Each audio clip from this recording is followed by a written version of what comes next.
chillin', serial killing, pre-core villains on the mic, got you reeling. 5-star rated from the floor to the ceiling. If you catch a 1-star, no time for feelings. Got a demon DJ on the ones and twos, by the name Beelzebub, so don't get confused. So grab a seat by the fire, roast them all over two, and prepare to hear the legend of the Straight Chillin' Crew. What up, nerds, and welcome to another juicy episode of Straight Chilling, the weekly horror movie review show where you chill and we kill, slice, dice, and chop up yet another horror movie. My name is Bob. I'll be your host for the evening. This is episode 385, recorded Tuesday, August 23rd, 2022. Tonight, we're talking about another Patreon pick. This one was chosen by Kelvin. The movie is Requiem for a Dream. Before we get into it, let me introduce everyone else on the show. First up, calling in from Washington, D.C., we got our boy Randu. What's up? We got a winner. How's it going, buddy? You doing good? Yes. You feeling juiced? I got the juice. I'm getting juiced. I'm all about juice. Oh, man. If there's anything this podcast is about, it's about us all three of us being juiced. Juiced by Bob. Juiced by Randu. Juiced by all. We see it every week. Every single week. Last but not least, calling in from somewhere in Vietnam, we got our boy Soju. What's up, man? Good morning, Vietnam. I was positive you were going to say Vietnam. It's your boy, Juice by Soju. Juice by Stains. Man, I can see how tired you are, and you just really forced that thing so hard. Good for you, man. Dude, Kelvin, I am calling on my vacation at 6 a.m. to talk about Requiem for a Dream. That's kind of the trip split of misery. Yeah, I am here for you, my guy. Here for you. Yeah. All right. What a vacation. Hope you got a lot of heroin. Just shooting it up. Before we get into the movie. I watched this in the airport. Oh, shit. Wow. I had to be really careful, to make sure no one was behind This is me. one of those movies that I feel like not every country is very amenable to. Had to go through that VPN so that they didn't pick me up at immigration. What is that man watching? Some sort of We torture have- porn. We have intel that you're getting juiced. I was on the airport Wi-Fi. Wow. Very uplifting. All right. Before we get into it, let's tackle some housekeeping, gentlemen's. Here's another reminder. We got our September poll pick currently posted on our Patreon website. If you support us at the $5 level or above, you get the chance to vote on a movie we're talking about this September, the theme of which is spooky season pre-game, and the three movies to vote between are Halloween 2. That's Rob Zombie's Halloween 2. Pumpkins. The good one. Hell House LLC. Pumpkins. And Sleepy Hollow. Who's Sleepy Hollow is that, Bob? Not Rob Zombie, correct? Not. That's Rob Zombie. not Rob Zombie's Timothy Sleepy Hollow. God. Sleepy. It's only a matter of Sleepy time. Hollow. That man is an endless font of money somewhere. He's got a couple monkey's paw used up somewhere. Yeah, he just keeps churning them out. All right, Bob, how are those numbers looking for spooky pregame? It seems as though everybody's forgotten to change their votes over to Rob Zombie's Halloween 2, and I just want to remind everybody to go ahead and get that done for me real quick. If you you're the worst host of any podcast that ever existed. That's not even close to true. I've listened to a lot of other podcasts. Hell House LLC is definitely in first place. Sleepy Hollow and Halloween Deuce are about tied, or they're like one vote off. They're pretty much neck and neck. So yeah, There's probably still a handful of people left to vote. There's been quite a few votes, though. So thanks for everybody that has voted. And make sure thank you. Make sure if you have not voted yet to get that vote in before the end of August, and we'll see what we're talking about in September. Be prepared to be bedazzled. Be prepared. Be prepared. It's spooky season. We're getting bedazzled. God, I'm getting pretty psyched for spooky season. Oh, Not yeah. gonna lie. Oh, yeah. Got full Halloween wood over here. Halloween. Jesus Christ. Sorry. The Halloween blue ball is going to be not far behind. Yeah. In other Patreon news, we dropped a brand new mini cast last Friday. If you support us at the $10 level or above, you get access to a whole back catalog of Patreon exclusive episodes. Most recently, we dropped an episode talking about a movie called The Innocents, which is a new release this year. It just hit Shudder on the 18th of this month, so if you have any interest in watching it, it's pretty easy to find now. It's sort of like a coming-of-age tale about a group of kids living in a high-rise apartment complex, and they are finding out that they have telekinetic abilities. Whoa! So also kind of like a superhero origin, kind of a vibe, I guess, lightly. Wow. It's been a while since I've seen a superhero type movie. Right? Yeah, okay. Right? Did that all right. Did that finally drop on Shudder? Because I've been looking for it like half this year. It's on Shudder. Right, okay. Yeah. I should be able to stream it. Yeah, it's also on VOD. Like, you can rent it if you don't have Shudder, so it's pretty easy to find. It's a solid release, though. If you want to hear the rest of my thoughts, you can find them over on our Patreon website. Nice. Or on his live journal. Damn, bringing it back. Wow. Really getting chuggy, Randy. That's a Chug Nation thing. We're going for the Chug audience, my guy. We got to corner somebody. We got to corner some market here. You have to corner a person. You have to corner them. Give them no way out. Look something up on my phone Because of the implication. Coming into some weird conversations here.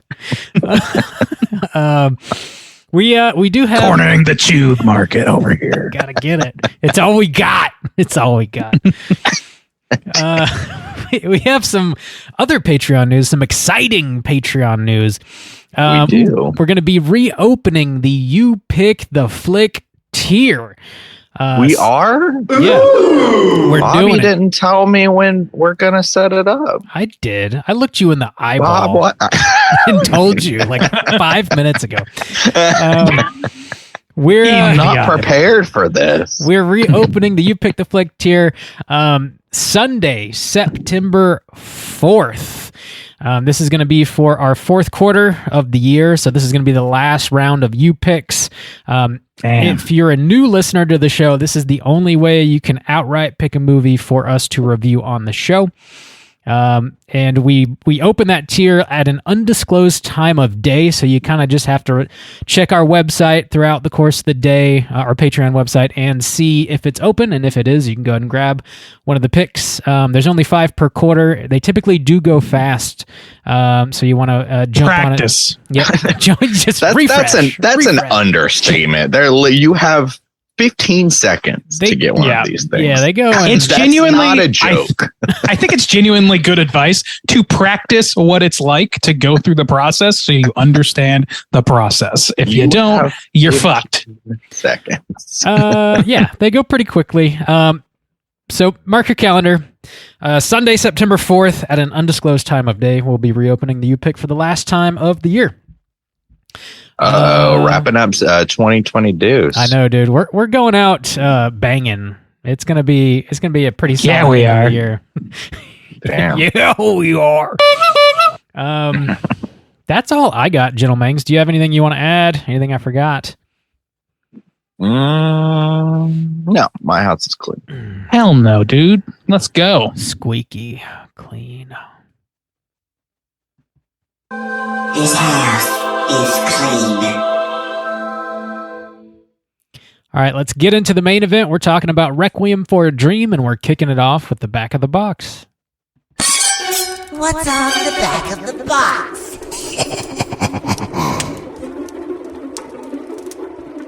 Requiem for a Dream from the year. Do you have this sad box? Oh yeah, God. I picked it up. You know, I had to. This movie came out For in this? 2000. For this. I did not own this prior to watching it for this podcast. Well, that's something. That's something. Thanks, buddy. I'm proud of you. Way to not own stuff. Kind of proud. Somewhat proud. I don't know if proud's the word, but I'm something. I have a feeling. Horny? Tonight's going to You be guys a remember good night. feelings? I got a feeling. I get them sometimes. Tight. I feel feelings every day of my life. I still get them sometimes. From the year 2000, with a runtime of 1 hour and 42 minutes. This was directed by Darren Aronofsky, based on a book by Hubert Selby Jr., and Aronofsky wrote the screenplay. It stars Ellen Burstyn, Jared Leto, Jennifer Connelly, Marlon Wayans, Christopher McDonald, and of course, Louise Lasser from Blood Rage fame. Which, of course, What? That's the first person I noticed. yeah, right? I didn't connect that until this watch. Wait, is it the mom? The mom in No, Blood that's Ellen Rage Burstyn. she plays the one of the other older ladies in this movie. She goes to visit her at the hospital. Yeah, it plays her good friend. Her good like friend. The one, yeah. the one who dyed her hair. Yeah, That's totally her. Yeah, okay. that is Yeah. her. Holy shit! Blood Rage fame. Everybody knows. Yeah, Yeah. first person I noticed. I'm just It's so pretending this shock. Pretending. Man, she wound up in the Bronx after all the events of Blood Rage. I Blood imagine. Rage. Yeah. She We need to take all these kind of B characters and link this crazy universe in the horror just world. take them. We gotta take them. Well, We need to. That's something we need to spend time doing. All we right. gotta corner them. I've got so much time. I should do this. Yeah, right. Plot synopsis. that's your dream power, man. Of Requiem for a Dream is as follows. The drug-induced utopias of 4 Coney Island people are shattered when their addictions run deep. Short and sweet. Gentle Mangs, had you seen this movie before, and would you recommend people check it out? Randu, kick us off. Yeah. We have all seen this film. We watched it together on one fateful guys' night. That was an infamous night. Yeah, I mean, because you guys were such whiny little bastards about the whole thing. It was because of the ass to ass we all engaged in. I'll never forget. It was a good That is guys' not night. correct. Great. Yeah, no. So and this film, and I am like a pretty big Aronofsky fan. If you ask me what my favorite movie is off the top of my dome, I usually just go with The Wrestler. It's the easiest answer for me. It has been for many years, and it's probably due for a revision, and it changes with the wind a little bit. But that is the case. And yeah, I've seen this film. I recommend this movie if you want to see good filmmaking, if you want to be bummed the fuck out. But that is it's not a movie I recommend to people generally. It's not. It has its own reputation for being high quality, and that if that sounds appealing to you, something like Harrowing that's of high quality and filmed in a somewhat unique way, then yeah, this movie is pretty fucking worthwhile. But otherwise, this is not for the faint of heart. It's definitely one of the saddest movies I've ever seen. All right, Juice. What about you? Qualified. Yeah. Yes, as mentioned, we all watched this together the first time, and I don't think I've seen it since. It's always lived in my brain as don't watch that again. But that was a long time ago. I mean, I was a small child, and you guys were in college, so I believe you were an embryo, if I'm not mistaken. I was young, even younger than I am now. But so I've never watched it again. I would not particularly recommend this film. It's made by a director who I respect, as a good filmmaker. But then going back and watching this, it's going to come up in our discussion, but I mean, this is one of his earliest films. I don't think it was his first one, but maybe his second. Yeah, he did Pie before this, and I think that's okay. Yeah, so I mean, to me, it doesn't really compare to his other kind of work that gets so much recognition and respect. This feels like he's kind of cutting his teeth a little bit. So, I mean, if you're interested in that, and this kind of rise of this, kind of infamous creative director, Aronofsky, then, I guess check it out. But I would not recommend this to people. I'd be worried about my reputation. Bob, have you seen this before? That's one thing you do not have to worry about. I've got a pristine reputation. Couldn't get worse. No need to worry. Quite ironic. Yeah, I saw this once before, and it was when we all watched it together several years ago, and it was definitely one of those movies that I just never planned to watch again. But here we are, whoring ourselves out to the patrons. Yeah. This movie is famously also a movie I watched with my mother once. Good Lord. Really? Not by design. The woman walked in. I told her that she didn't want to watch this. She's like, I'm just going to do my laundry. And then she just stayed the whole fucking movie. No. So, Oh, no. I was living with them at the time. I could not kick anybody out. So. I love that. I don't know. Like, I recommend this to like people that are really into film, I think, because it's extremely well crafted. And I think if you are a person like that, watching Aronofsky's earlier work is probably going to be of interest to you. But if you're not just like a film head, this movie's so fucking depressing. You probably should just go ahead and skip it. Purely and simply evil. Thank you, Dr. Pleasance. So that's yeah, it's all the same. That's a pretty qualified recommendation. Mm-hmm. And then just a non-recommendation from Juice. So take that for what you will. And let's go and drop that spoiler. Don't ruin my reputation, boys. And get into the rest of the movie. Spoiler warning.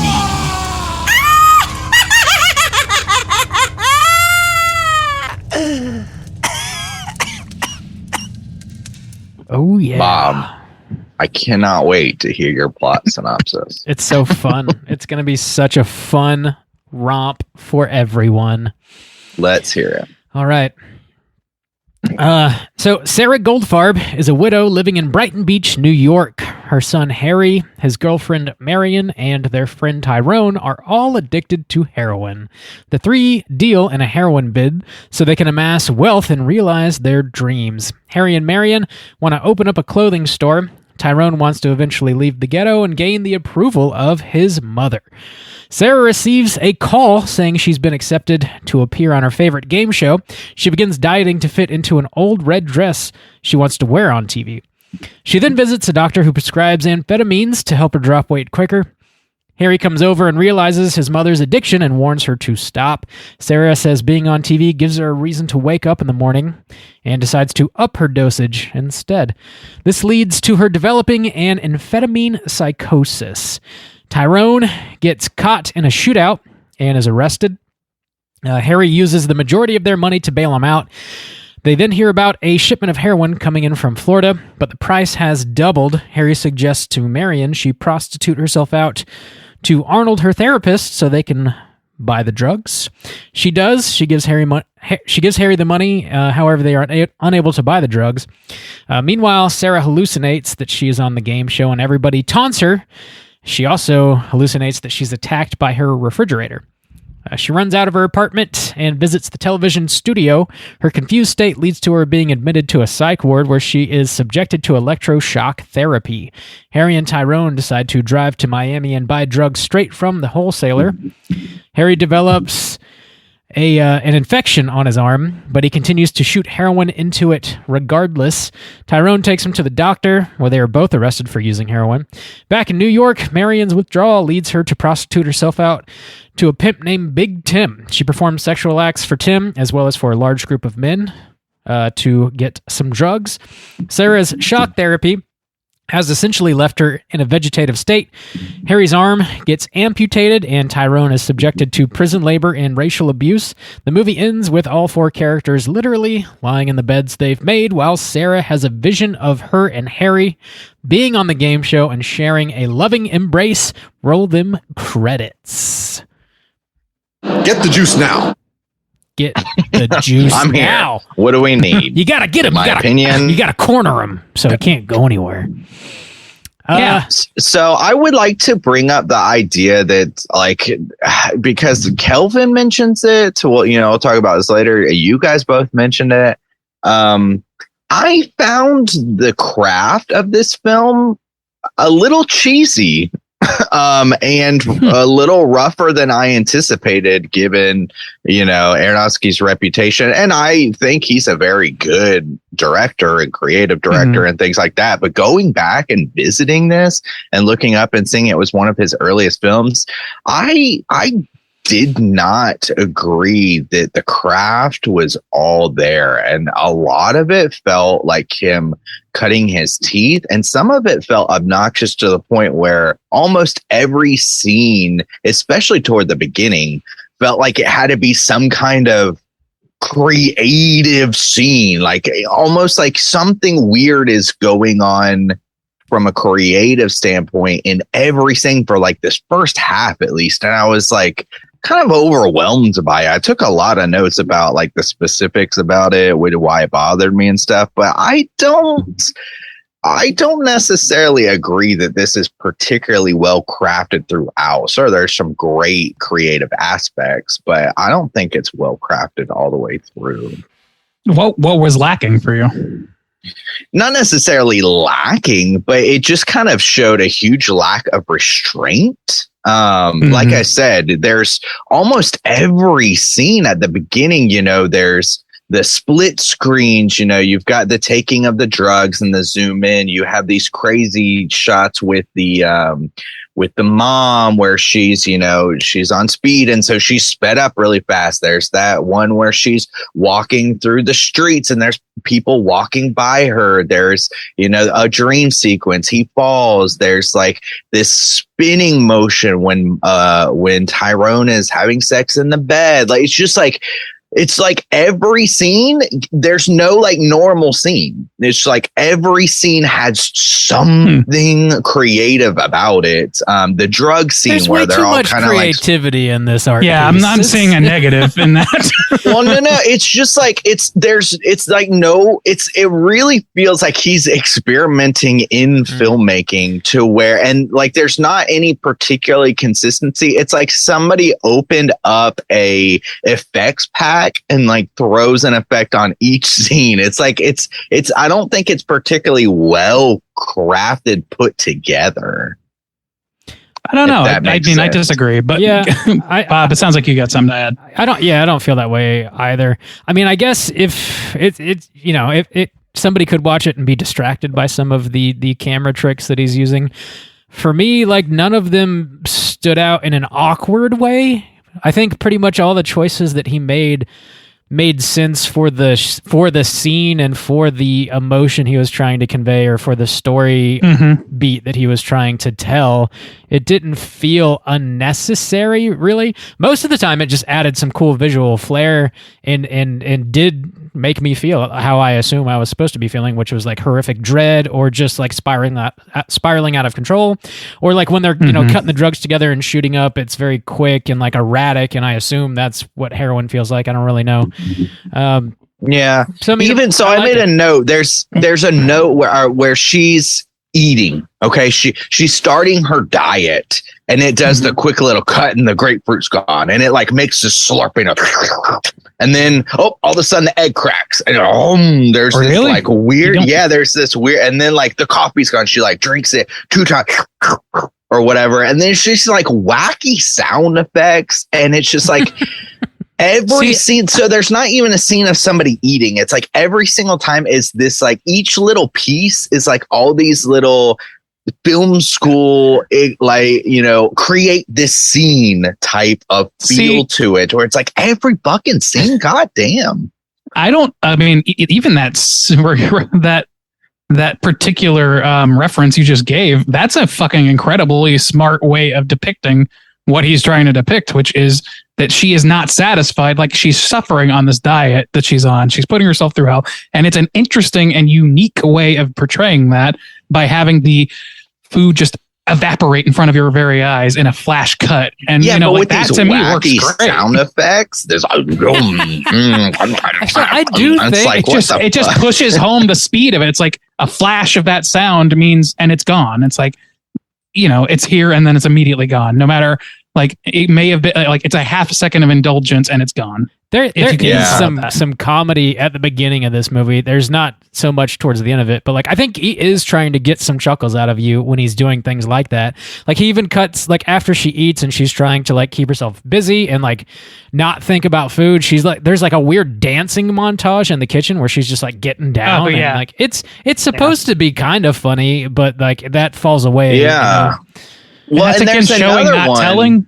Well, there's another one where she's like laying in the bed, or maybe she's walking through her apartment. I can't remember the exact scene, but there's like donuts flying through the air, and then there's this really cheesy like splat sound at the end. It's like splat, and it's like, funny. What? Why are you like? I don't. It's just too much for me.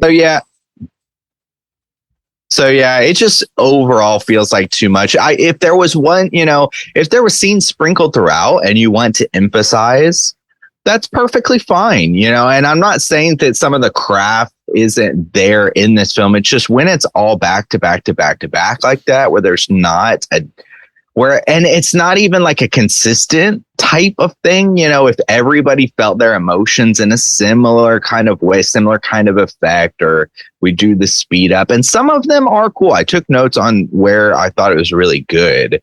It's just, it feels like there's no restraint. It doesn't feel like he's really honing his craft. It feels like he's experimenting. I'm sure he is to some degree, to be fair. Yeah. I don't think that's wrong. And like, I also don't think it's wrong for you to feel overwhelmed by it, because it is a lot. Like, no matter how you slice it, there's a lot of creative effects happening. I don't see it as a negative though at all. And I definitely see some consistencies throughout. Like, the way that they show drugs being done is consistent throughout, and that in what I now recognize as being, at least in my mind, an Edgar Wright shot of this quick slashes of action. And then you have like even like the donuts flying through the air and the hallucinating thing, like those cartoonish effects. I think that is somewhat experimental, but I think it's to the extent of making something like making it cartoonish and silly feeling. But also all of that is in service to showing, not telling. Like, this movie does a lot of storytelling without words, and it does it in ways that makes it very easy to understand. I would even say almost like unsubtle, if anything. So like, yeah, I mean, I can't fault you for feeling that way, but to me, it's like, I'm pretty engrossed with the way this film is made and like how those things all work together. I don't know. Bob, it sounds like you're kind of similar in that vein. Yeah, I'm on the same page, Randy. There's definitely some experimentation, and I get why somebody would be distracted by that or not really dig it. It works for me, though. How did you guys feel about Jared Leto's performance in this movie? You know, I thought it was a good performance. I think he is capable of quite good acting when he's not morbidizing. So, I mean, to me, overall, I think everyone's performance is pretty fucking good in this movie, especially Ellen Burstyn. I think she really takes the taco overall. She kills it, man. I'm sure I've seen her in something before, but I can't really like identify what she's been in, but she absolutely steals the show for me in this movie. Like, she portrays like going through like becoming addicted to something, and like that monologue she gives like for her reasoning as why she wants to keep taking these diet pills, and it like gives her a reason to exist.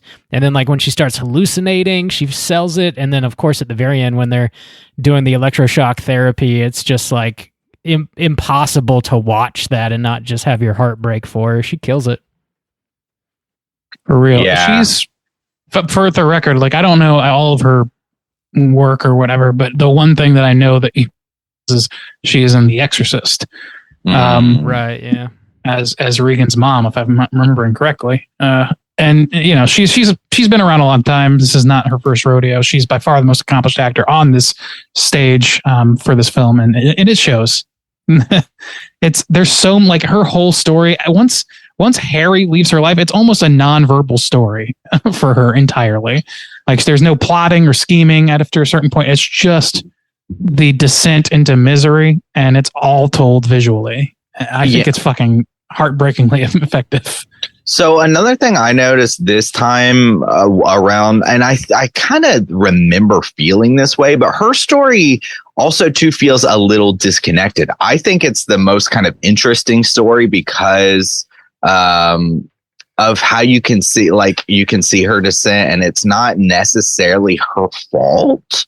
I guess, I mean, she has some of the similar faults as the other characters, but because the other characters are taking the similar kind of drug, and the same drug, and they're all in on this kind of ploy together. Oh, we're going to buy these drugs, we're going to sell them, and it's going to affect our lives. And the only connection that this woman has is with Harry, and it's still telling a very similar kind of story of addiction and descent and stuff like that, but it's disconnected. You know, it's kind of its own thing, and other stuff is going on over here. And I kind of felt that more this time around, but it's tough because it's the most kind of engaging for me, but it's not enough to have it on its own. You know, if her story was like the short film, it would be like, you know, really good, but also terribly sad. But even, you know, she gives an amazing performance, like Bob was mentioning, when she's talking about her reasoning, and it's a reason to get up. And that's where I was texting everybody like, holy God, this is so sad. Yeah. Like this poor woman. And did you see what spot I get? My friends care about me now and stuff like that. But Jared is not capable of giving that back. And the character is almost nothing to her. And so it really feels disconnected from everything else that's going on. Her one tie to the rest of the story is because, you know, this guy is her son, but there's no real connection between them. I mean, I think there is, but I don't think that it's like the connection to me is two things. One, it's that this whole, like, it all centers around drug use, man. Like this whole thing, like this, these are four parables rolled into one. They don't have to necessarily be strongly correlated. It does seem a little bit on an island on her own, but it is telling the same. It's telling the same story, decline kind of story from a different angle, and that's the whole thing. It's like drug use from all different angles. Drug use from the perspective of, you know, just dumb kids that are trying to make their way. One kid wants to please his mother. One kid doesn't give a shit about his mother and will steal from her just to support his fucking habit because he's an ingrate. Yeah. And then the girlfriend who's just madly in love and wants to be out from under her wealthy parents' thumb. Wants to open the clothing store too. Right. Like, and like there's dreamers happening. It's called Requiem for a Dream. All of these people have a very strong I want statement in what their story is, and they all pursue it through these means that are either known to them or unknown to them to be caustic and vehemently bad for them, and it ends up costing them everything, and they end up in the direct parallel opposite end of where they wanted to be. Yeah, they sell their girlfriend down the river, basically pimp her out. They fucking end up in a southern prison as a black man, like a mid-South prison. They end up getting abused that way. End up losing an arm because they don't have the wherewithal or the good sense to get their fucking arm checked out and rather shoot it up.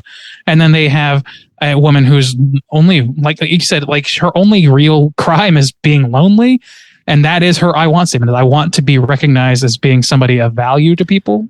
And I want to be loved by people. And her son, like the connection then to me between her and the others is that her son should be there. And so the drugs is affecting her that way. She doesn't have the street smarts to know that what she's doing is being conned by bad doctors.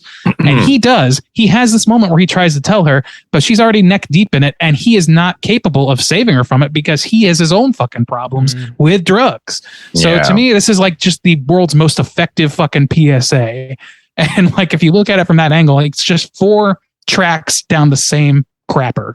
Like the mom it's the same she suffers from vanity too, because like she could just be on TV and not wear that specific red dress, like, but she really wants to wear it. I guess because it does like remind her of a better time when she still was with her husband before he passed away, and they were probably more of a family unit and stuff.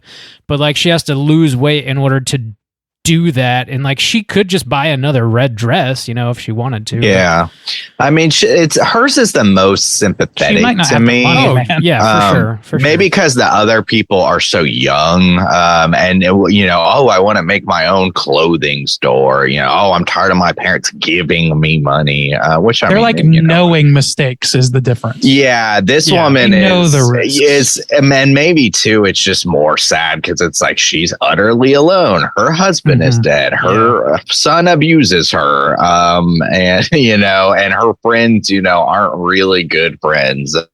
So yeah, we could. I took this note. I was like, this makes me think. And like the Home Alone game, who has it worse? Yeah. So in Home Alone, is it Mary or Mary? Marv. Is it Marv? Right? Mary. Harv or Mary? Harv. No. Mary. Oh my God. Killing it. Harvard Mary. So who has it worse? You know, who gets it worse in the end? I think that she is like the least deserving of her fate, but she doesn't have the support system, and it's purely because her son is a dirtbag who can't see past his own dreams and in order to take care of his family, which is, you know, like, I don't know. This movie's called Requiem for a Dream, and I think there's more to this movie than what is on the surface, but I don't think it's a ton more. I think that Aronofsky, I like Aronofsky a lot, so don't get me wrong, but I think he's a pretty blunt filmmaker. Like he's pretty upfront with what he wants to say. Mother proved that. Like, yeah, there's not, you know, but there are multiple ways of interpreting, you know, the facts as they're laid out. Yeah, I agree with that. Something to be said about like the American dream of like starting a business and taking care of your son and be like, what happens to the elderly? Are they forgotten? Like all these like, I saw subsets of issues. Yeah, I essentially, I didn't even see it as like an American dream. I saw it as how the way drugs prey on the lower class. Yeah, and that's definitely part because of it. Everybody, because they're all trying Jennifer to climb Connelly. their way out of that in some way. Yeah, she's not, but also it was that kind of like middle class. Like she's not rich or anything, but it's that kind of middle class dancing with the devil type of thing of like, oh, I hate this kind of. Yeah. Oh, my parents give me an apartment. I'm gonna like sleep with this drug dealer. Yeah, but money is all they give me. They don't give me love. So they don't give me which love. Is fair. Like that is a legitimate problem. Sure. And the thing is, like all these people have legitimate problems. They just have the stock standard wrong answer for that. And you know, be it they're all seeking something. Sarah is just seeking to end her loneliness and by way of becoming popular in some way. She wants to be popular because she has nobody, or she feels like she has nobody. So that makes it just feel extra sad. And the honestly, the extra thing that makes it like just hyper sad for me is just the sheer fact that like where she ends up, that is not unique. That is a very standard story in this country and probably world over. Of somebody, an elderly person being forgotten, being addled, not necessarily just by drugs, but just you see, like I've spent time in nursing homes and stuff, and there are people that are very, very demented in some way or another. And it's extremely sad because there's like, you see her smile at what she's thinking. She's thinking about being on the television again. And so she starts smiling right at the end. And you like, there's pieces of these people left. They just cannot function. And they still love just as much as they ever loved. She loves her son as much as she ever did. That's the last shot of this film is her like embracing her love, but it's all fantasy because she cannot, and she has been tricked into coping with the real world in a disastrously defective way. So I don't know. It's extremely sad, especially for her, but like all of them have such a sad ending. And I think that like some of the camera work that's done really drives that home, like seeing them all break into the fetal position one by one as their stories conclude like that's little like, I think it ties them up all really nicely at the end, as much as they sort of like all branch out in different directions. Filmmaking wise, I think he does a good job at drawing the parallel right back to the centerpiece, which is their lives are destroyed through mistakes and, human hubris or whatever else. Yeah, the last like 10 or 15 minutes when the shit's like really hitting the fan in this movie, and there's quick cuts between all four of these characters, and like they're all dealing with their lives completely unraveling around them. It's just like such it's like an anxiety attack. Like you feel like you're coming out of your skin when you're watching. You're like, oh my God. And it just gets worse. By like every minute is worse than the last. And like that to me specifically, like really highlights the abilities of the filmmaker. Like he's got you in the palm of his hand and he is just annihilating your emotions.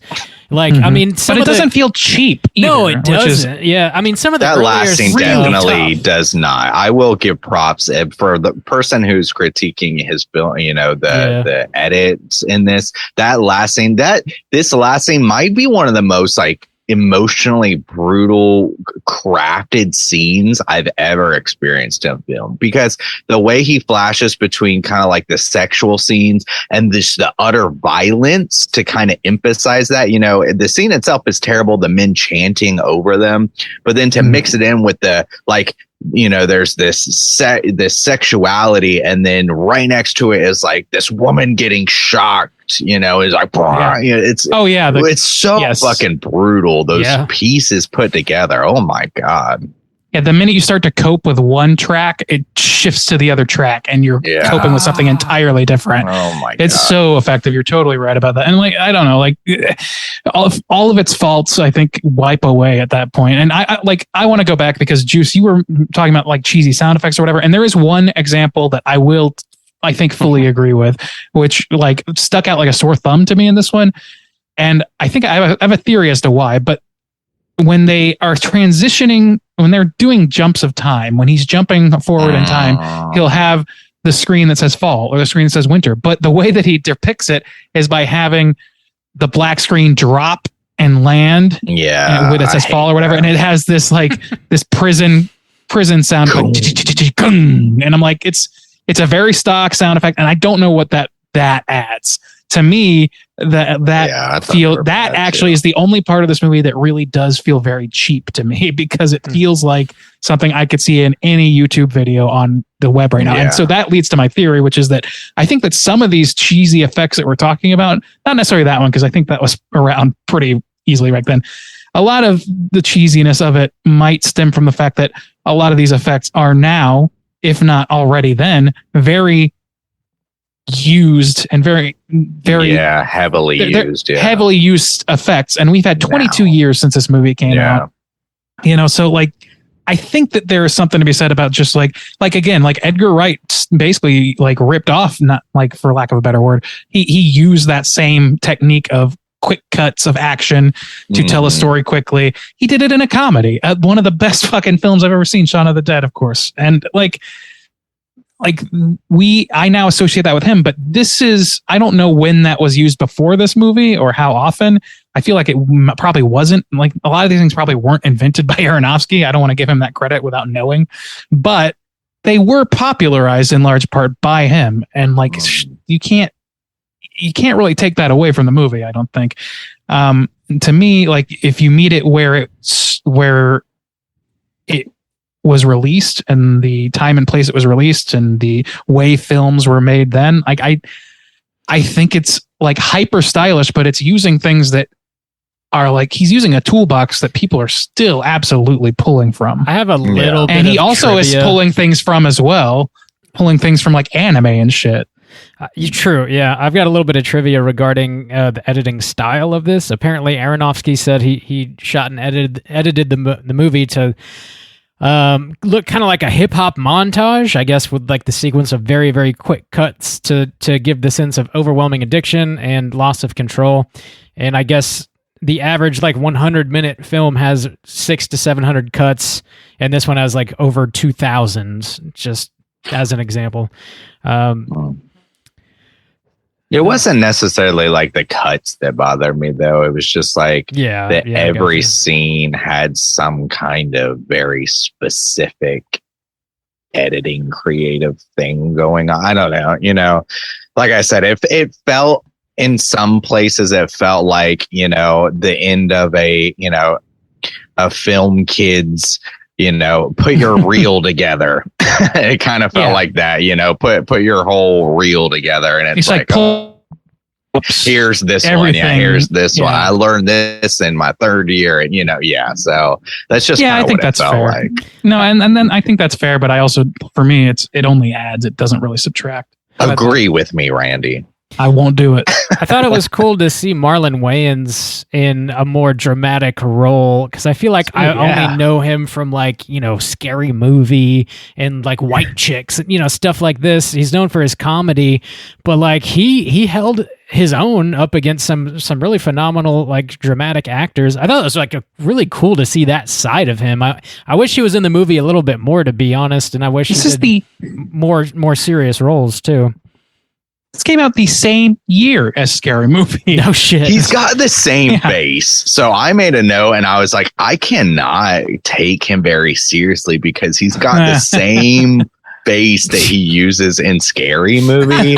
And I was just like, I can't get past it. Why is your face so similar? Like his high face, the way he dramatizes his face about, whatever. I think he plays it up a little more in Scary Movie. Well, sure. But I see what you mean. It's tough to separate to some extent if that's the movie you recognize him best from, That also is a little bit of my critique. And if it's based on a book, then, this could be more about the source material. I'm not sure. I've never read the book. I don't know anything about it. But that character just doesn't. It feels a little tacked on because, we get scenes with his girlfriend and his story, as much as, Aronofsky emphasizes other people's struggles, his are often just kind of in the background. Like there's this one scene where his girlfriend's all of a sudden gone and you think she was only with him because he was, being successful and rich, but we don't really know. And then there's this quick little scene of of him as a kid with his mom. And it's like, is his mom still alive? Is he still trying to prove himself to his mom? Really, what is going on there? And that character just, we get to see the terrible situation that he ends up in, but the emotional part, his journey is not quite there for me. It's not as explored. I'll agree with that, but to me, it works anyway because the thing is, the driving force is the same, and it's to please his mother. His mother might be alive. I took it to be he's trying to live up to his mother's hopes for him posthumously, and she's not around. He has no problem with what's his dick stealing from his own mother, but he really regards his mother highly, and that's you see shots of her in the final scene of him in prison. You see an inlay shot of her and him hugging in his bed and her bed or whatever as a child, and it's I don't know. But to me, that's really all. If it's just that, then I can live with just that, especially because we get a lot more detail about some of the other characters and it works out really well. I don't think that it I don't know. I see your point. I just don't agree still. It just doesn't hit me weird. It gives me all the information I need to empathize with what this kid's going through and why he's made such terrible decisions and how he's everybody's fate in this movie is a combination of bad decisions and being either predated on or just circumstances going haywire on them. It's chance and luck and bad decisions in pursuit of their dream. And that's maybe what's so fucking scary about it is this is a phrase that I've heard, and one of my favorite bands is a band called AJJ, and there's this line, and it is we're all one or two bad decisions or two or three bad decisions away from becoming the people that we fear and pity, speaking specifically about the homeless. And that's a very true and harrowing thing to reckon with, which is that these are people just like you in most cases that either have mental disorders or have just hit hard luck, and just people see them now and they don't they're not viable human beings to people of a certain station and above. I think that's actually what's fucking terrifying. I think that's actually built into people's reactions. I think people know that subconsciously. I think people are that's scared why because they're they afraid see of themselves in that situation. Yeah, absolutely. And I think that's like we see this movie is all about, at least like it's all about like following that track of how somebody gets to that point. Yeah, and the best stories I can think of, best tragic stories, I guess I should say, have an element of that at least, or center themselves on that. Breaking Bad is an example of that to some degree, and that's one of my favorite fucking shows of all time, and it's widely regarded as one of them. So like there's something about that story. It is effective because we are inherently afraid of what we all recognize as could be, you know, any of our fates if the circumstances allow. Yeah, and the mistakes are there. I thought it was hilarious watching this that we reviewed two movies in the same like month that had Shooter fucking McGavin in it. Christopher McDonald. Shooter. Yeah. And Keith David. And Keith fucking David. Yeah, you're right. I thought you were going to say Keith David, but yeah. No, yeah. Keith David showing up in the end is fucking crushing. This is the most evil I've ever seen Keith David, I think. Dude, yeah. Dude, he's not in the movie much, but he leaves a fucking impact. Dear God. I made a couple of notes about Keith David. Wait, Keith David? Yeah. Keith Richard. Yeah. No, Keith Richard. Keith Richards is Keith the Rolling Richards. Stones. They're pretty much the same. It's 7.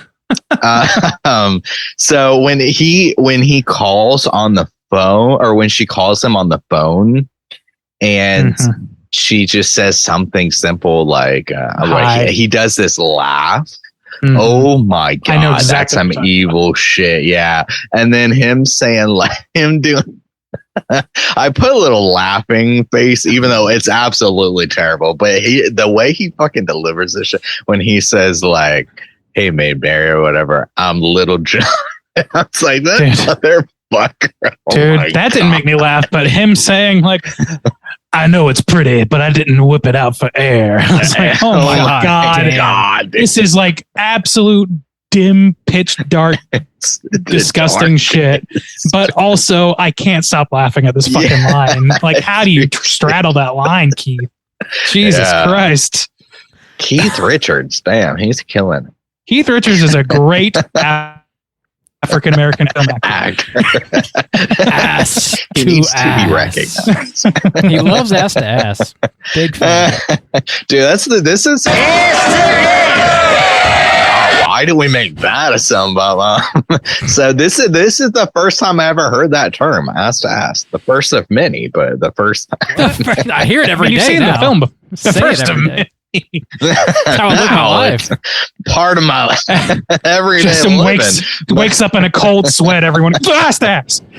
Oh, but no, this was the first term time I was like, what the fuck? It's just another addiction, really. You know, the best kind. Yeah, I mean, and Connelly. I feel like Connelly needs to be called out as being like. I think that the ranking of power ranking of acting in this film, I think goes She's up there. Yeah, Ellen Burstyn, Jennifer Connelly, and then it's kind of a toss up for me for the last two. Yeah. In terms of our four mains, anyway. So I mean, she just kills it. It's like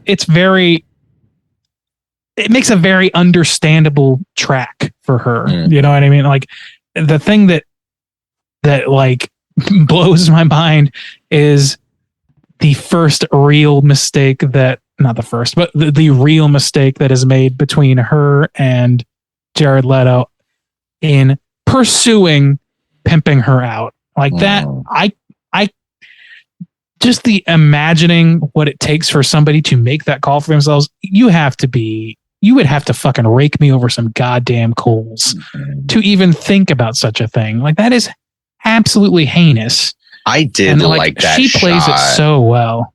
I did like that shot where it shows like where she stabs him with the fork, you know, but it's not real, like showing her internal struggle and how she's having to overcome this or whatever. That was pretty good. I like they had this. That's a Scrubs moment. actually. If you think, see, like there's all these things where you can like trace those techniques into newer media, and to the point where like things like Scrubs or whatever else, other shows, Dexter, whatever, do these little like asides where or 6 Feet Under does it too, where it's like, oh, this, you think this is happening, and then cut back, reverse to 20 seconds ago, never happened. It's just in their mind. And like, I don't know. I think this movie has a significant amount of impact in popularizing some of these techniques. Maybe not entirely, but I think that they do. And like I said earlier, like I saw this video a while back of Aronofsky, this movie in particular, and a bunch of anime films, including like Perfect Blue, which we've talked about, and other films where he like basically does live action shots of those films. Yeah. I know that he wanted to make that Perfect Blue as a live action at one point, or was attached to it, or something along those lines. Yeah, he bought the rights to it. That's what it was. Because there's a specific shot in this movie that he wanted to borrow from Perfect Blue, where the female character in Perfect Blue is like screaming in her bathtub underneath the water, and he wanted to use that. Right. So he acquired the rights to it and was gonna make like a live action version of it. I don't know that he wants to do that anymore, but he did at one point apparently. I think he's probably done with that now. But since we were talking about Jennifer Connelly, and one thing I really like about the acting of this film, and is I believe, or I really like the dynamic between the couple, because there's such a lack of chemistry. Like, I actually believe the kind of surface level falsehood of their relationship. Like, when they're talking about how deep they are about each other, feels very manufactured between the characters. That's so interesting. I don't see that at all. Really? I actually thought it was brilliant kind of acting, because I was like, these people have such a lack of chemistry that it's that moment of when she needs the drugs and he needs the money, and they throw each other under the bus. It's like never did I think that they ever really cared about each other when they're feeding each other these lines. And I was like, actually, the most believable thing about their relationship is their complete lack of chemistry. That's how I felt about it. Yeah, that's the opposite of what I felt about it. Damn, really? You like? Yeah, I don't know if they were in love, and yes, like they really? do every intonation. Oh, yeah, like damn, they like I don't know, man. I definitely like got like I don't know that like chemistry is the right word. Like as actors, I don't know that they're like the best suited actors for each other, but the way that they're portrayed is like I feel like there's definitely a true feeling of camaraderie between them. If not, like there's something real happening there, especially like at the end, like the absolute gut punch of his call from prison, or like just outside of or the hospital or whatever it is, and just telling her everything's gonna be okay. The thing is, like their relationship is built on false promises to each other. You know, like, oh, this will never be a problem. Oh, we'll just do it this one time. Like everything is like is I think it's a true like love that's happened. Like they're actually in love, but they are slowly selling parts of it in pursuit of drugs, and their priorities just shift to such a radical extent that he is willing to pimp her out. And that is what's so heartbreaking about it, is that I don't think that there's a lack of love. I think there is an extreme addiction that is pushing them to that. And I think that like once he's in this like prison situation and he's calling her and just telling her, yeah, I'll come tomorrow. And then he breaks down and just says, I'm sorry. And she knows he's not coming, and she's about to go and do fucking ass to ass. Like I'm sitting there watching this and I'm like, this is fucking heartbreaking. These two people who did genuinely cared about each other have slipped so far down the pipeline that they are now there's no way for them to even be in each other's worlds. They can't help each other. They've already sold each other off. It's like, you know, the guy pawning his own mother's television set for money. Like it's that sort of thing where it's like they co-opted each other, the love for each other, and used each other as stepladders to whatever they wanted, which is primarily drugs. Yep. The dude can't even stop shooting into his infected ass arm. Like, he's totally a slave to the heroin. It's about time to land the plane, gentlemen. Is there anything else you want to touch on before we do so? I'll go through my notes and my review. I took a lot, actually. Nizzos. All right. I'm good. Let's go ahead and do it then. Juice, kick us off. Out of 5, how do you feel about Requiem for a Dream? Oh, one thing I didn't talk about is the first note on my thing. Is this the same song as the fucking Saw song? Yeah, Saw took it and remixed it with heavier shit. Okay. So, because it's fucking. I think it originated kick-ass. with this movie, though. If I'm not It mistaken. did, yeah. Saw was like 2004. Oh no. Yeah. I just don't know if this was the first movie. Also, yeah, I don't know. So the song is called Lux Eterna and is a portion of music composed by Clint Mansell for this soundtrack, but it's been used in a bunch of other shit. It was used for trailers for Lord of the Rings, The Da Vinci Code, I Am Legend, Man on Fire, Sunshine. It was also used in Assassin's Creed, the video game, and also like a bunch of sports teams. Football, basketball, like college football that use this music to like come out to. Also, yeah, Saw, probably most famously, other than this movie. Saw. Yeah. That's what I always think of. Me too, yeah. this soundtrack. The track is lit, so I like that. Positive. I agree with Randy. I don't like the black summer, fall, winter, like that cut. I thought it was very cheesy. I just did not like it. I like the aspect of this, kind of preying on the lower class. The aspect. We even see that with the mom, of when they're mocking her house, her complete like insecurity and stuff. Split screen is cool. I do like the split screen scenes. I did not like the eating scene. The drug scenes are generally, which there's a lot of split screen that really good. I like the drug scenes. Marlon Wayne's got the same face. The dream when has this dream, she's wearing a red dress like his mother wants to wear. We didn't really touch on that and the meaning of that or anything, but donuts flying around, splat sound, very cheesy. Don't like it. Half star for the Yabos when there's not the ass to ass scene. We're talking about the scene where Tyrone is sleeping with his girlfriend. So half star for that. I got to remember this time. So I made a note. Thank you for telling us which Yabo was the Yabo in question. Yeah. The speed scenes are good. Generally pretty good. I think the effects with the mom, like even the lipstick scene when she's walking through the snow scene in her red dress, all those are all really good. Oh my God, she's so sad that whole scene of the kitchen scene, fucking so sad. But then when she's like, see more, he knows what it's like, and she's talking to her dead husband or whatever, just off in the distance. And like Jared Leto's like, what the fuck? And then her teeth grinding. Oh my God. That shit is so effectively sad, but also like gets under your skin. Oh my God. That's so sad. Whoa. Juice.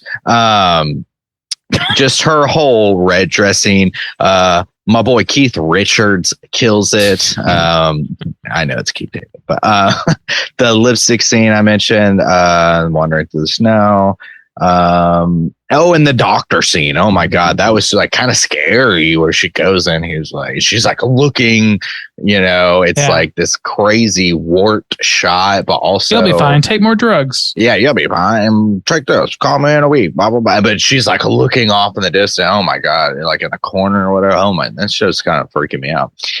Overall, this is a really hard movie to rank because the enjoyability is like 0%. I just don't like watching this movie. It's so fucking sad. Also, I just don't like looking at fucking Jared Leto. Like, I just get that motherfucker out of my eyeballs. I think the women killed their roles. I think the men were okay.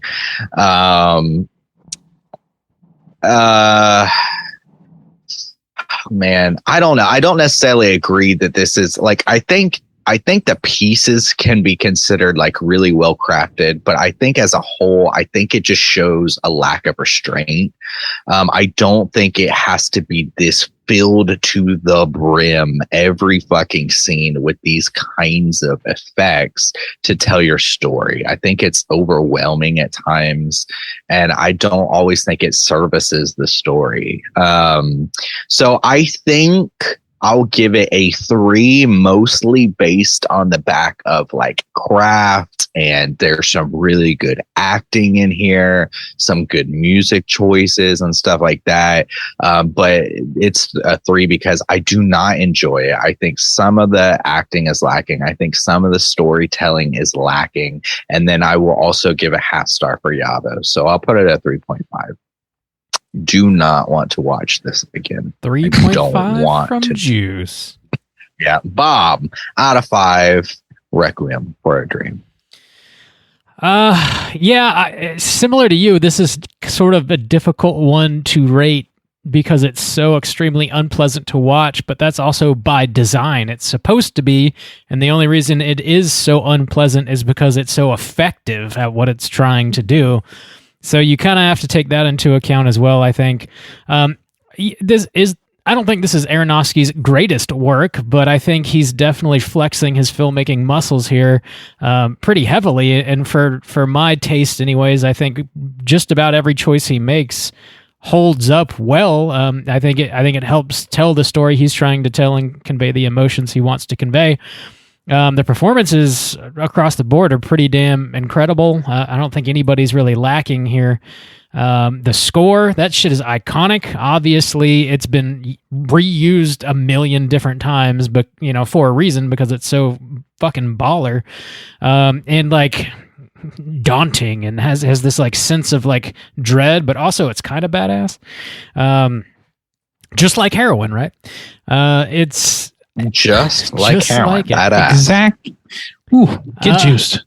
So badass. Yeah, old Tappy Tibbins, like Shooter McGavin's character in this is like hilarious, but like we've all seen infomercials selling, bullshit self-help stuff like that. I mean, it's very understandable how like a lonely older person might like fall down a rabbit hole and buy into whatever, like, 3-step, VHS tape or whatever, self-help VHS tape. I don't know, her and the mom's story, Miss Sarah's Goodfarb story, is just like fucking heartbreaking. She kills it. I don't know. I think we really covered everything. I don't want to repeat it all. I trying to balance like the effectiveness and my enjoyment level of it. I think I'm gonna come in at a 3.5 as well. Yabo's notwithstanding. 3.5 from Bob. like that you have to point out that you're not giving us. I got to do it.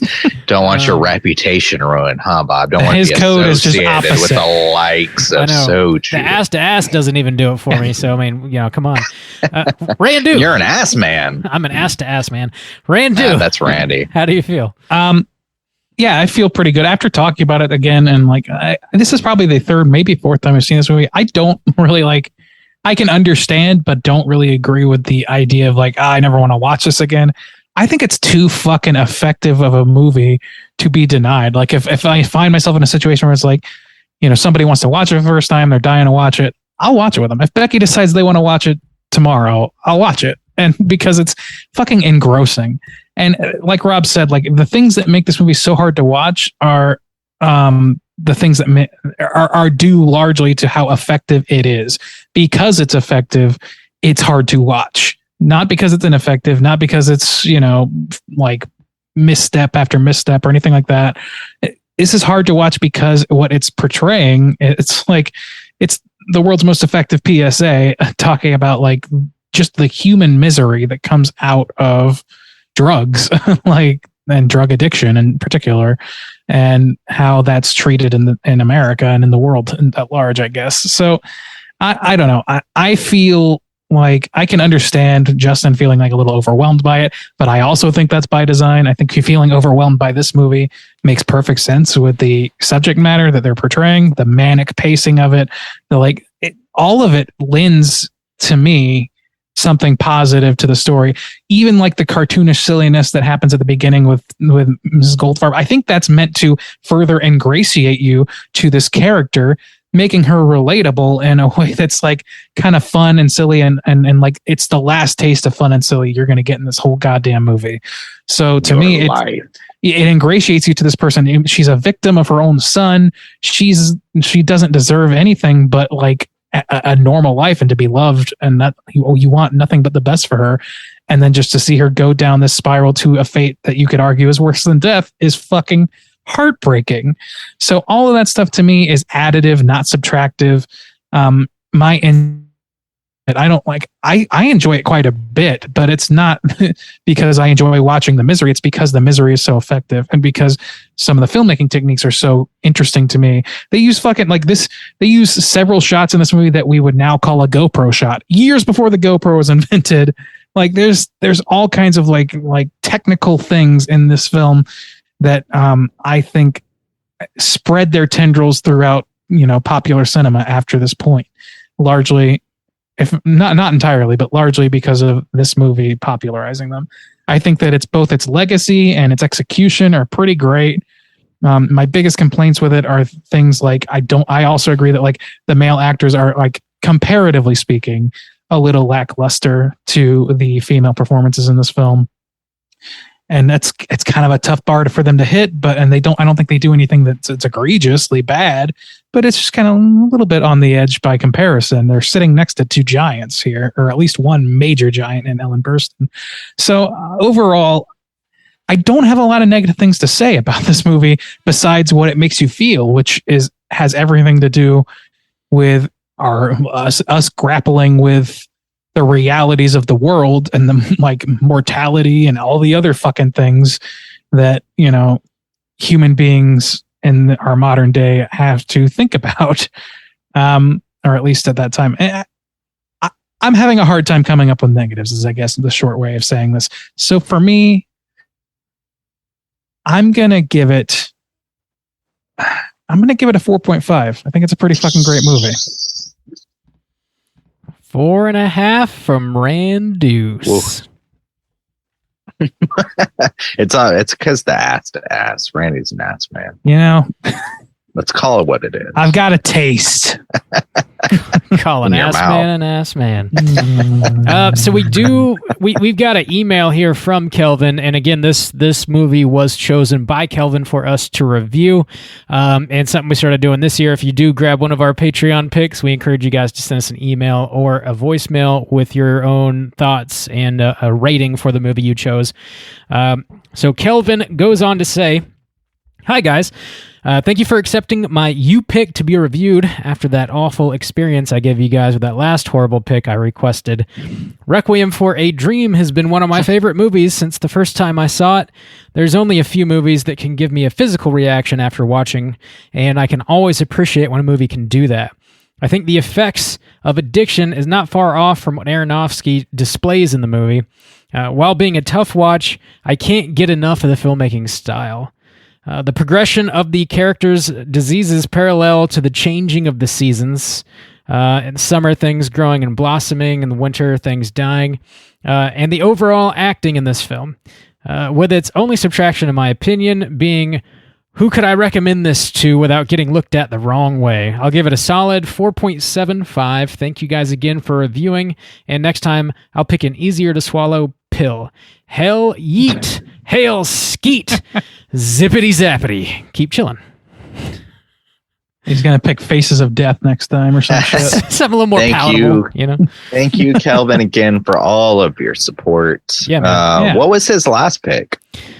I forget. I looked it up, and that was not today, and I don't remember now. So that's the end of that. Well, I'll look it up. And get back to you. Cool. Thank you. Thanks, Randy. Thanks for supporting us, Kelvin. And regardless of the movie's easy to watch or not, this was definitely a solid ass movie, and I think it's one worth watching at least once. With our aggregate. Oh, you got it, Randy? Solo.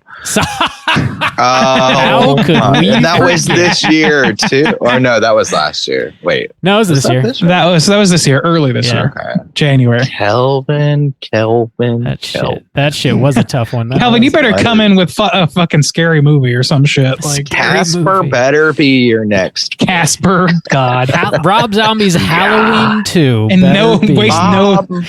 waste no opportunity to squeeze in a Casper aspirational reference. Casper or Twister are your only choices. Twister. What? Titty Twister, the movie. The hips don't lie. Now Our, that Godzilla and Ghost are done, we need new replacements for how far can we push? There's no we in this statement. What you're saying is entirely about your desires. Randy, you know you want it. Hips don't lie. Our aggregate for the ass to ass film is a 3.8.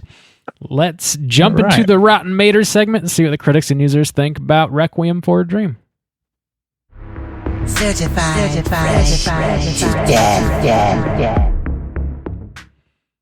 All right, ladies and ghouls, here's what we're going to do. The Rotten Tomatoes segment works as follows. I'm going to have these two gents guess within the best of their abilities what the aggregate positive score is on RottenTomatoes.com, both for critic score and user score. We're going to start, as we always do, with the critics. There are 137 critic reviews for this film. So keep that in mind as you're making your guesses. We'll start with Bob this week, let's say. Bob, where do you think the critics' aggregate score lies for Requiem for a Dream? I do think this one is a bit of a critical darling. I think most Aronofsky movies are, with the exception of maybe one or two. I'm going to go fairly high with in 87, please. 87. All right. Juice, how about you? This is tough. But I'll take the low in with my boys 86 since Bob set me up. I'll go ahead and dunk it. Boy. You're welcome. The boys. All right. Let me down. Well, not this time because you're walking away with the critic score in pocket. It is 79%. So Whoa! 7 Thanks, off. boys. What's the 69 plus. P86 score?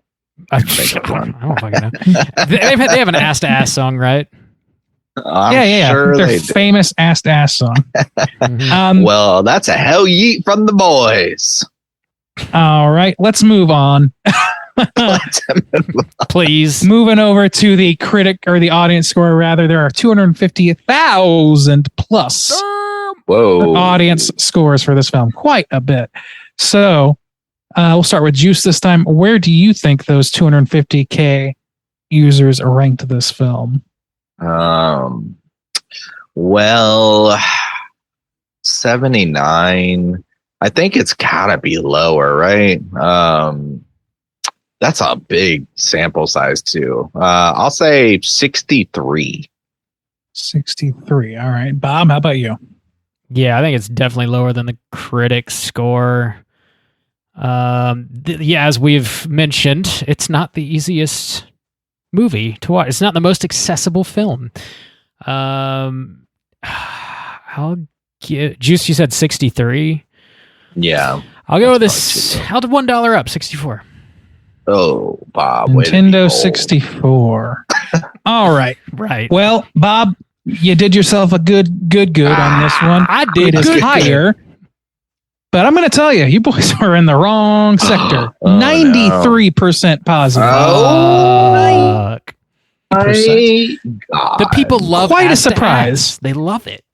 That's You know, what it that's- is. The incels came Yeah. out in droves. Oh, yeah. This is For a the big ass time to incel movie. Yeah, this is a 93%. Like, that took me by surprise. And then I thought to myself, wait, who's most likely to be on Rotten Tomatoes giving their scores? Incel. Fucking film nerds. Incel's dream.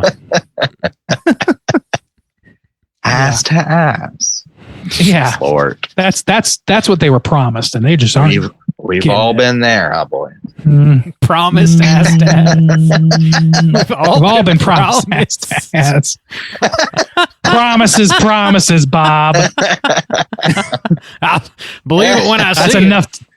Bob, that's enough talking. It's time for you to make those promises reality. The critics' consensus is as follows. Though the movie may be too intense for some to stomach, the wonderful performances and the bleak imagery are hard to forget. Pretty reasonable, I think. I can't stomach it.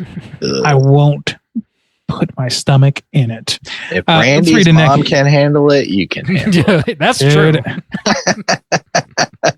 I've never been more uncomfortable. Never. What about the ass-to-ass scene? Was a thing that I watched with my mom, and that's something I have to go to my grave knowing. So, Randy, what is ass to ass? This is my mom who gasps when she hears somebody on HBO say the word "fuck." So, I want to. At least they didn't say the F word. It's just that riveting of a film, I guess. Covers gets the evangelical moms to watch ass to ass. I'm glad someone is. Yes, that's the Lord's work. Here's a negative review for fun: a gut-wrenching, formally adventurous masterpiece, or an ugly, flashy piece of empty-headed propaganda. Man, this is a really angry heroin user that left this review. Apparently. Yeah. What's the propaganda? Just anti-drug? Yeah, like drugs are addictive and can ruin your life. That's just a thing that's true. Fake news, bro. Fake news. Jails aren't racist, Randy, okay? We all know that. Well, Jesus Christ. Unfortunately, about halfway through, the film takes a deliberate nosedive into the depths of human degradation from which it never emerges. Yeah. That's the point. Yeah. That is the movie. Yeah. I don't understand these criticisms. At least your critique makes sense, Juice. I'll give you that. You're better than these critics. Thank you. Low bar. Thank you, Randy. High praise from Randy. Juice, one of the greatest film critics of our time, says Randy. That's what he said. The guy that gives bonus stars. Are you calling a cootie queen, you lint liquor? For the breasts. Bonus stars for the breasts. Bob, highbrow shit. Don't be here. so crude. I don't say breast. I use something more family friendly, a la Hooker Poker. I use the Disney model to rank mine. We all know Disney's nothing flawless, evil about that, right? They've never done anything wrong. I didn't say I wasn't evil. Yeah, that's true. You know, you really got us. You really got us on that one. Well done. I never made that claim. That's the end of the Rotten Tomatoes segment. Bob, why don't you take it away and give us some trivia? Oh yeah, it's totally time for trivia. It's totally time for trivia. All right, boys. Bob, what kind of trivia you got for us? I got some cool shit. I already mentioned some of it, but here's some more. During Ellen Burstein's impassioned monologue about how it feels to be old, cinematographer Matthew Lebatique accidentally let the camera drift off target. When director Aronofsky called cut and confronted him about it, he realized the reason he let the camera drift was because he had been crying during the take and fogged up the camera's eyepiece. And it turns out this was the take that was used in the movie. Damn. It's a fucking heartbreaking goddamn scene. It is, yeah. Yeah, it really is. It's a reason to get up in the morning. Jesus, yeah. God damn. Sweet Jesus. Hug your mother now. The word heroin. Or watch Requiem for a Dream. Who doesn't even want to pick up his mom's phone calls most of the time. That is not even kind of true. Just constantly screening mom's calls. Whatever. The word heroin is never actually used in this movie. I don't know if you guys noticed that. Wow. Maybe it's not heroin. Maybe it's Maybelline. I call it heron, of course. I like how Omar says it. The Tappy Tibbins material. I use the Disney model to talk about my heroin. Do you kids want some heron? The Tappy Tibbins material was shot in 1 day. Christopher McDonald improv'd the vast majority of the material as well. And after they wrapped his bit, he got a standing ovation from all of the extras that were playing the crowd, you know. Which, yeah, good for him, man. That shit stands out to me in the movie. They felt juiced. Jared Leto stated in an interview with Rolling Stone, Keith Davids Rolling Stone, that he would shoot up water while hanging around real life junkies, I guess to pick up their mannerisms and how they would talk or whatever. He said that makes too much sense. He said it was far too intense and he would never do anything like that again. Should you put water in your veins? I don't think so.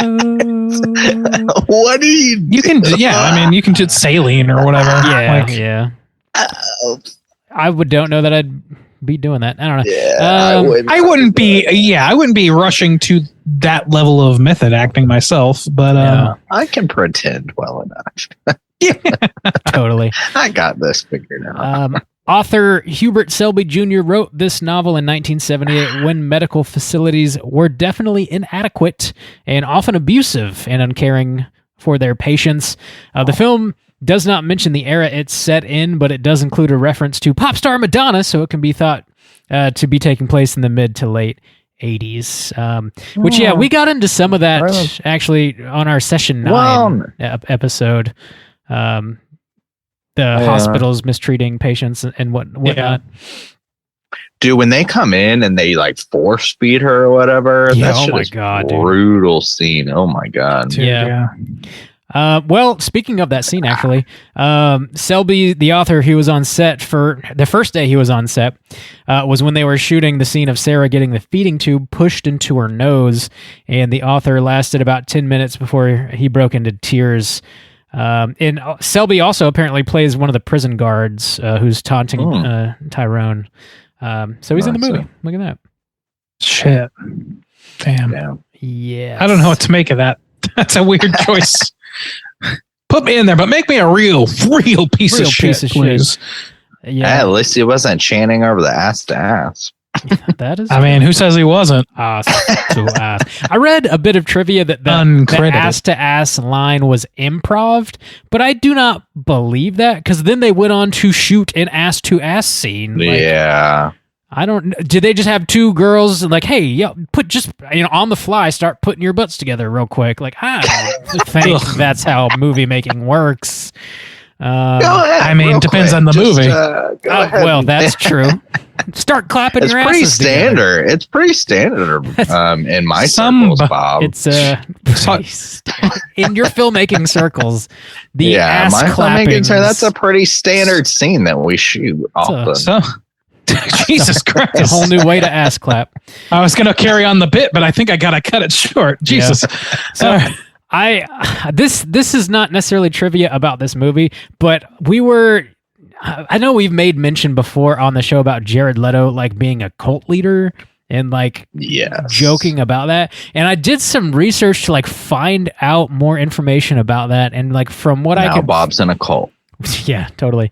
From what I could find, there's no real legitimacy to that being the truth, but I found some information. This is from an article on who.com. But apparently, so it's fucking legit. The cult rumors, Jared Leto's cult rumors started back in 2019 when a photo was posted to Twitter showing long-haired Leto dressed in a white robe leading similarly dressed followers around a private island. It was snapped during his band 30 Seconds to Mars. They had something that they called a Mars Island retreat, and they offered their fans the chance to escape to a Mediterranean island for an intimate 3-day experience with the band members. It included, I guess you could just like hang out with them, and you also got like a tattoo of the band's logo, and they fed you, and you got like intimate, like acoustic style performances from them and stuff like that. And the tickets range from $1,500 to $4,400. And I guess people were just posting pictures of them like walking down the beach in like white matching, shirts or whatever. And Leto had really long hair and looked kind of Jesus-y. So they were making jokes about like him being a cult leader. But apparently the band does actually use the phrase, yes, this is a cult, in marketing for materials for 30 Seconds to Mars. I've never seen that myself, but apparently they do that, which is a joke about them having like a cult following. like the band. Yeah, it's a joke. It's just a big It's a joke. It's all just a joke, guys. It's yeah. I mean, These are just standard summer clothes. in okay? 6 months, who knows? You man? need to let it Crazy breathe. shit- It's a crazy shit real might roll Epstein out. joke. It's oof. Yeah. Anyway, Everyone does ass to ass. This is nothing that's special. what they were doing This is on Mars just a Island, joke. just clapping asses. Mars. She licked my asshole a little bit. And our Lord and Savior Leto doth say, clappeth asseth together and rejoice. Thou shalt morbicize thyself of unclean spirits, and thou shalt lick my taint thoroughly and with grace. Thine bootieth meats twine. I mean, if you're gonna start a cult, you might as well make it a sex cult, as long as it's adult. it might, of consenting. course. Wow! adult. Thank you for Half-star qualifying your Yabos, cult man. for us. Yeah. Jesus, If I'm starting a cult, I'm at least getting laid out of it. You know what I'm 50-50, saying? okay? Out in the woods, 50-50. Mars Island, am I right? Not 50-50, boys. Okay. Now we're going to be sexist, too. 99.1%. Yeah, Jesus yeah. Christ. That is all the trivia your boy has. We're good on trivia. Let's go ahead and talk Cooter of the Week. All right. Straight chillin'. Cooter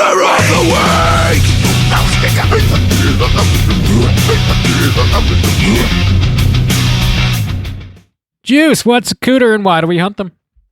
Oh, I desperately need some coffee. Cooter is a character type and a straight chillin' exclusive. Cooter must hit 3 of these 5 points to be considered a Cooter, but we want the Cooter with the most points. The 5 points of Cooterdom are sexual deviance, manipulation, smug arrogance, overall look and attire, and overall patheticness. Boys, who is our Cooter this week? Jared Leto. First thought is, well, that's a good call too, but my first thought was Keith David, of course. He Keith hits at least Richard. 3 of these. Okay. He's in it. So sure, let's talk about Leto first, because I think he hits high enough as like a main character. Okay. Strike while the iron's hot. Let's go. So sexual deviance, he pimps out his girlfriend for drug money. Yes. Easy sell there. Which is also, well, we don't have to stick with that point to call him pathetic. Everything he does he's got is pathetic. Steals from his mother. Yeah, you he know? steals from his mom. Yeah. Yeah.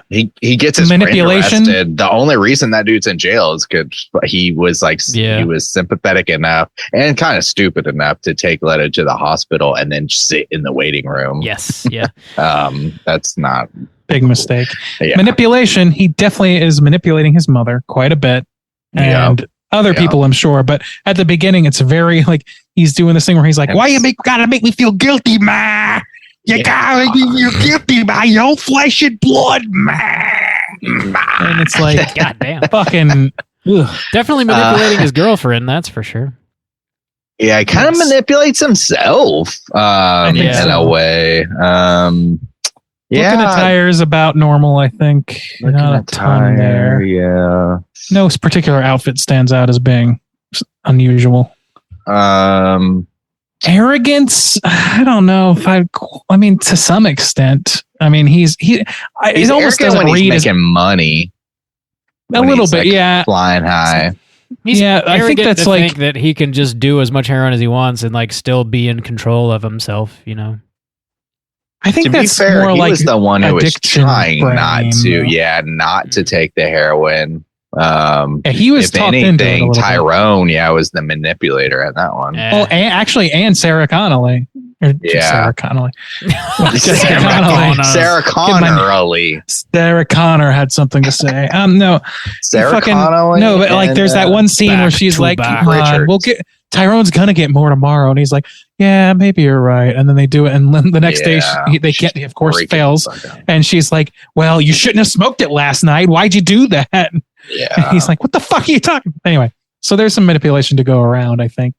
You should have used a strong pimp hand strong. to keep her in line. Totally. Okay. That's right. Well, really cool. Juice is the Cooter of the Week. Found him.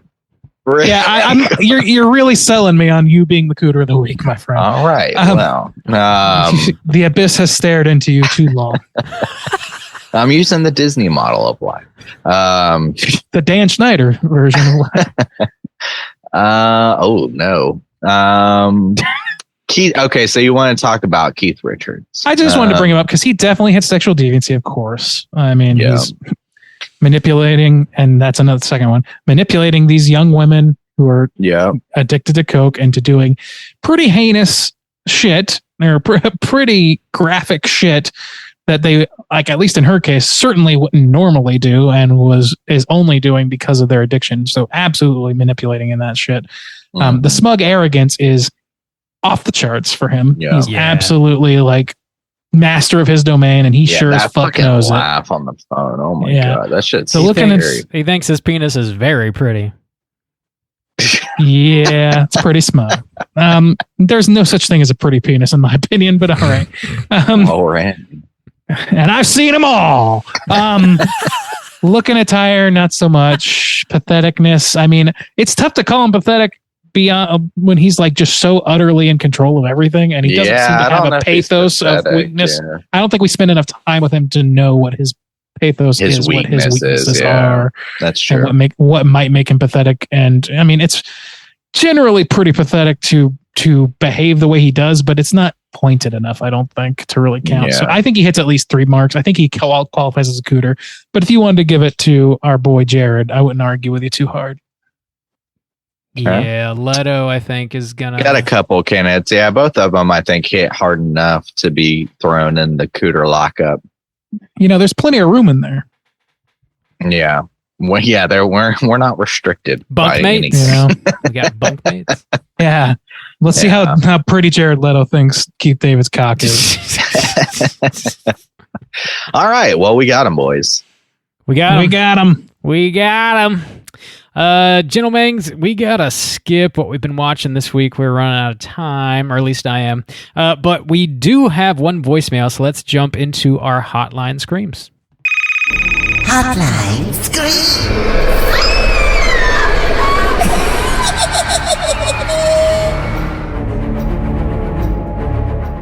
If you are listening and would like to call in and leave a voicemail to be featured on next week's show, hit us up at 904-638-3231.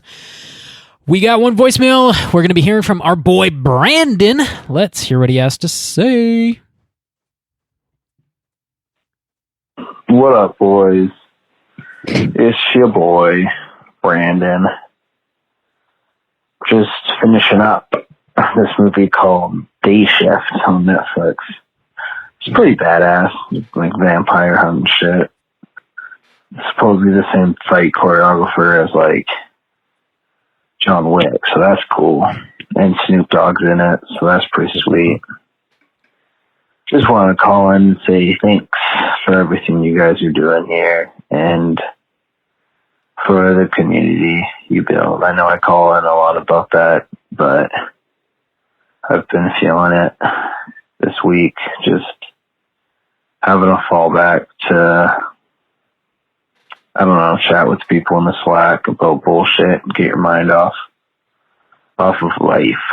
So that's cool.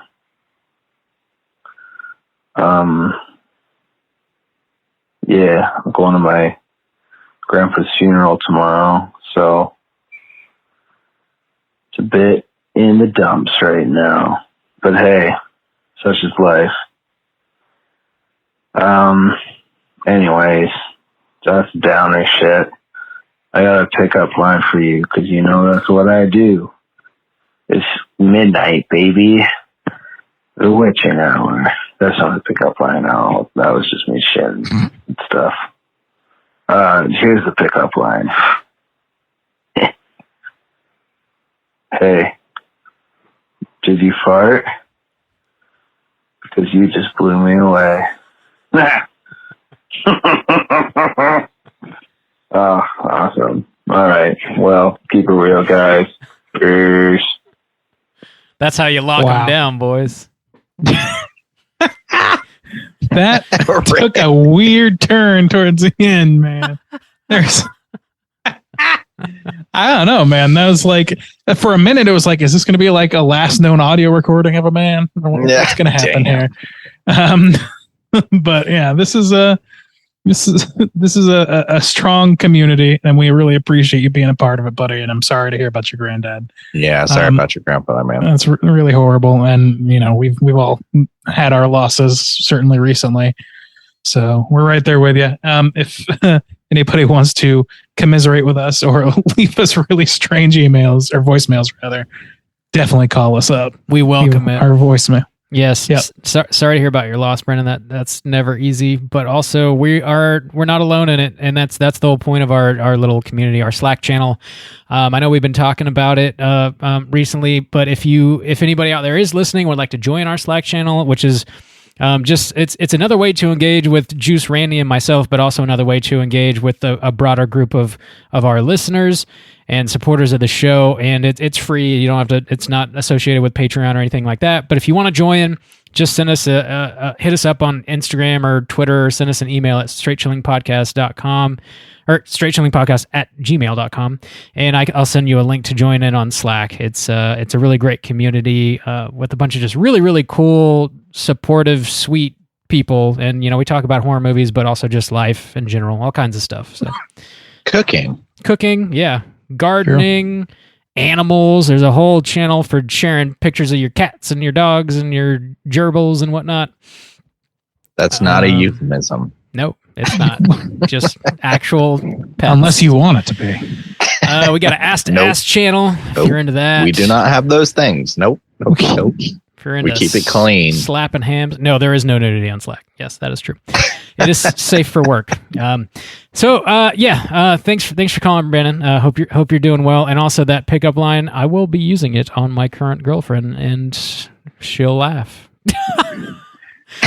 You better hope so, man. I know that you're rolling the dice there, Bob. Nah, dude, if you do that maniacal cackle afterwards, she might call the police.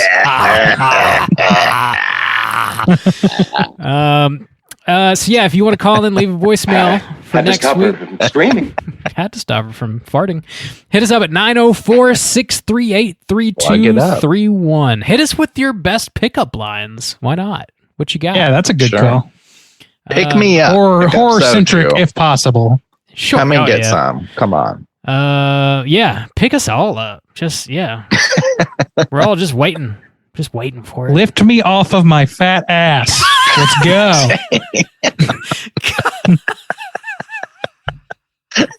I think I got Bob. I can't see Bob, but I think I hear some wheezing on the other end of the call. Oh, shit. I did just fart, so you are blown away. You're welcome. Rob laughed himself into a fart. That wasn't a wheeze, boys. That was you getting blown the fuck away. It was a wheeze in your jeans, huh, boys? Wheeze a little Jew. If I was wearing any. It's true. Rob's blacked out tonight. We don't know what's going on over there. There's some I'm blacked out. That's incorrect. I am a sober judge. That's going to do it for us this week at Straight Chilling. Thanks, Kelvin. Thanks for picking this week's flick. Yeah. We're going to be back next week with a brand new episode, and it's going to be another Patreon pick, actually. We're going to be talking about a movie from 2013 called Coherence, and this was chosen by our boy Dongster Sam. Okay. I love saying people's handles out loud. It's Dongster Sam. I don't. My think boy I've ever heard of Dongster this Sam movie. called the other day. No, yeah, it's Really? I thought we watched Coherence together, but maybe we did not. Maybe we did, and I just forgot because the name is so not recognized. Incoherent? We might have watched it together, Bob. I've definitely seen it a number of times. What's it called? Coherence? Coherence. Yeah. And it's currently on Amazon Prime, and it's also on Tubi, so it's for free $99 and real easy to find. Sweet. Oh, actually, I There think you go. I've seen this film. Yeah. I thought we'd all watch it together. But so we'll be talking about Coherence next week. Until then, please rate, review, and subscribe to us on iTunes. Follow us on Twitter at str8_chilling, on Instagram at Straight Chilling Podcast. You can send an email to straightchillingpodcasts@gmail.com. And again, if you want to join us on Slack, just hit us up on any one of the social media outlets, and I'll send you a link so you can do so. And until next week, as always, all you mother truckers, please keep chilling. Call 1-900-976-JUICE. Juice.